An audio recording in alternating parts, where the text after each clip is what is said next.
अपना ध्यान सम्मुख विराजमान श्री श्री 108 श्री परमहंस महान विभूतियों की ओर लगाते हुए और अपनी मुख रचना को पवित्र करने हेतु एक बार ऊंची और मीठे स्वर में बोलिए जयकारा बोल मेरे श्री गुरु महाराज की जय। बोलो साचे दरबार की जय। बोलो श्री सतगुरुदेव भगवान की जय।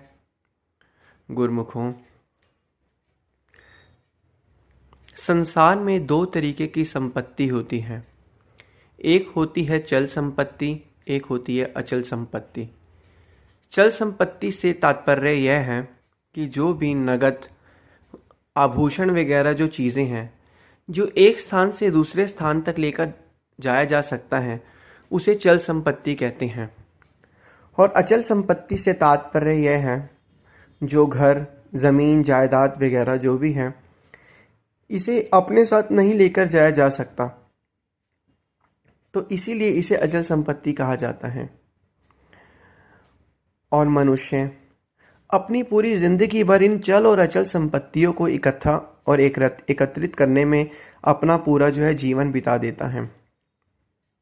इसी प्रकार महापुरुषों ने तो यही कहा है कि ऐसे ही जो आपका ये शरीर है, शरीर एक अचल संपत्ति है, और जो इस शरीर द्वारा नाम की कमाई, भजन, अभ्यास, सुमरन है वो एक चल संपत्ति है। जब मनुष्य इस संसार से जाता है, विदा लेता है, तो उसके साथ जो उसने नाम भक्ति की कमाई करी है, श्वासों रूपी पूंजी जो नाम में डिपॉजिट कराई है, वो चल संपत्ति है। क्योंकि वही इस शरीर की जब जलाया जाता है, क्योंकि शरीर तो साथ नहीं जाता, इस शरीर से बाद में वही चल संपत्ति रूपी जो नाम रूपी भजन अभ्यास वगैरह है, सेवा भक्ति सत्संग, ये चल संपत्ति के रूप में जो है इस संसार से जब हम विदा लेते हैं तब यह जाता है। और हमारे जो शरीर जो अचल संपत्ति है वो यहीं की यही रह जाती हैं। तो फिर क्यों इतना सोचना, क्यों अपने विचारों को इतना आगे तक लेकर जाना, क्यों इतना चीज़ों को सोचना। आज अगर देखा जाए दुनिया में लोगों को कहा जाए कि साथ जाने वाला जो है वो नाम ही है, साथ ना चाले भिन्न भजन बिथिया छगरी छाछ, तो ये क्या चीज़ है? बिन भजन के तो कोई फायदा ही नहीं है। बिन भजन के तो इस संसार में कोई मनुष्य का जो जीवन है उसका कोई मकसद ही नहीं है। परमात्मा ने मनुष्य को जो 5 तत्व रूपी जो ये शरीर दिया है, ये सिर्फ परमपिता परमात्मा की बंदगी करने के लिए ही दिया है।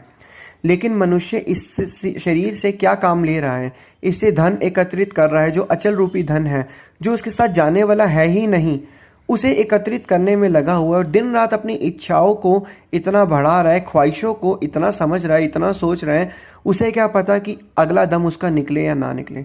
क्यों वो अपने जीवन को एक अशांति भरी चीज़ों के ऊपर जो है निछवार कर रहा है। अब किसी लोगों को कहा जाए कि साथ जाने वाली जो चल रूपी संपत्ति है वो क्या है? नाम भक्ति परमारथ, तो वो लोग कहते हैं अभी तो कोई उम्र ही नहीं है, अवस्था ही नहीं है, बुढ़ापा जब आएगा तब देखा जाएगा। गुरुमुखों, बाल्यकाल जो है वो तो बच्चों का जो है जीवन जो है बचपन में ही बीत जाता है, खेल कूद में। युवावस्था में इंसान काम धंधे वगैरह में संसार की विषय वासनाओं में इतना व्यतीत हो जाता है कि उसको अपने असली और सच्चे मकसद का पता ही नहीं चलता है। फिर बुढ़ापे में उसको पता चलता है कि असली भक्ति परमारथ करना है। उसमें भी बुढ़ापे में अगर उसे कोई रोग वगैरह लग गया तो उसमें भी उसे कोई गारंटी नहीं है कि वो भक्ति परमारथ का काम कर पाए, और अपना जीवन जो है नष्ट चला जाता है। जिस प्रकार एक खरगोश और कछुए की आपने दौड़ की कहानी तो हर बार सुनी होगी। खरगोश अंतिम बिंदु तक पहुंचते पहुंचते रास्ते में थोड़ी देर आराम कर लेता है और उसको लगता है क्या कि कछुआ जो है मैं उससे जीत ही जाऊंगा, क्योंकि कछुआ तो धीरे धीरे आ रहा है। लेकिन ध्यान से अनुभव किया जाए, खरगोश जो है जब आराम करता है तो उसे लगता है अभी तो बहुत समय है, जीतूंगा मैं। जब उसकी आँख खुलती है तो वो देखता है कछुआ जो है जो जीत वाली जो है सीमा पर पहुंच चुका है और वो जीत गया। तो इसलिए बाद में उस खरगोश को अफसोस होता है कि इतनी मंजिल तक पहुंचकर भी मैं खाली हाथ रह गया और मैं जीत नहीं पाया। इसी प्रकार मनुष्य को अभी ये जो जीवन उसका सही चल रहा है इसमें अभी उसको समझ नहीं है। जब धीरे धीरे उसका ये दिन बीतते रहेंगे, समय बीतता रहेगा, साल बीतता रहेगा, उसकी उम्र बढ़ती रहेगी, तब उसे पता चलेगा कि ज़िंदगी तो मैंने अपने ज़िंदगी के इतने तमाम साल जो थे ये तो ऐसे ही व्यतीत कर दिए। इन कामों जो साल मुझे भक्ति परमारथ करने चाहिए थे उन कामों को मैंने भक्ति परमारथ में लगाया है नहीं।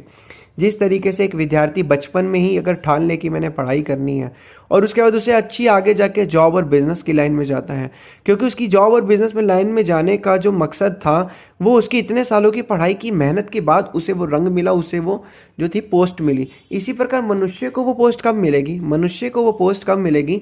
जब वो भक्ति परमार्थ के काम को इस पूरी ज़िंदगी ही करता रहेगा, तभी जाके उसको आगे का अपना जो है पता चलता रहेगा। तो इसलिए गुरुमुख को ज़्यादा सोचने की ज़रूरत नहीं है, सिर्फ एक चीज़ सोचो, चल संपत्ति और अचल संपत्ति। अचल संपत्ति हमारी यहीं तक रह जाएगी। हमारा जो शरीर है ये अचल रूपी संपत्ति है, ये हमारे साथ जाने वाला नहीं है। चल ही संपत्ति साथ जाएगी। चल संपत्ति क्या है? मनुष्य के अंदर नाम, भक्ति, परमार्थ, श्री सद्गुरुदेव महाराज जी का नाम, सुमिरन, आराधन, यही संपत्ति हमारे साथ जाने वाली संपत्ति है, जो हमें आगे जाके, जो ये संपत्ति क्यों कहा है महापुरुषों ने? क्योंकि ये संपत्ति को अगर आज भी हम एकत्रित कर देंगे तो हमें एकत्रित करते करते भी आराम मिलेगा, और आगे जाके भी जो हमारा भक्ति परमार्थ का असली मुख्य उद्देश्य है ये भी हमारा पूरा होता रहेगा। तो इसलिए गुरुमुखों पांचों नियम की पालना करनी है, भजन बंदगी में ध्यान लगाना है, श्री सद्गुरुदेव महाराज जी की आगे और मौज में चलना है। तो यही श्री सद्गुरुदेव महाराज जी ने भक्ति के जो 5 नियम बनाए हैं, इन्हीं नियमों पर हमें अग्रसर होकर चलना है और जो चल रूपी संपत्ति उसको एकत्रित करना है। तभी हम इस जो संसार रूपी जो एक सराय है इसके अंदर हम अपने असली उद्देश्य के लिए जब हम आए हैं तो हम असली उद्देश्य को जो है प्राप्त करके अपने जीवन भी सफल बना सकते हैं।